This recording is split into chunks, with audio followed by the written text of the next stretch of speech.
Welcome back to my channel Nisha Taylor and family vlog. তো আজকে আমার শবে বরাতের জন্য যে সমস্ত মিষ্টান্ন জিনিসগুলো আমি তৈরি করার চেষ্টা করছি, এটা ছোলার ডাল ভাজা হয়েছিল। তারপর ওটা আমি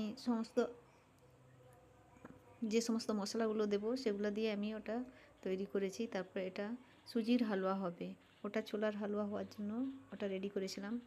তো তার জন্য নারকেল, কাজু বাদাম, তারপর পেস্তা, কিশমিশ এগুলো সব দিয়েছিলাম। তো যেভাবে পরিমাণ মতো জল দিতে হয় সেভাবেই আমি জল দিচ্ছি, দিয়ে সব কিছু আমি রেডি করব। তো আমার আগেরও দুটো হালুয়া হয়ে গেছে, সেগুলো গাজরের হালুয়া এবং ছোলার ডালের হালুয়া। এটা সুজির হালুয়া হবে, তাই আমি তারই ফাঁকে এই তো সুজিগুলো রেখেছি, সুজিকে ভেজে রেখেছিলাম। তারপর যেগুলো আমি করে রেখে দিয়েছিলাম, এটা গাজরের হালুয়া, এটা কম করেই বানিয়েছি। তারপর আরেকটা হলো ছোলার ডালের হালুয়া।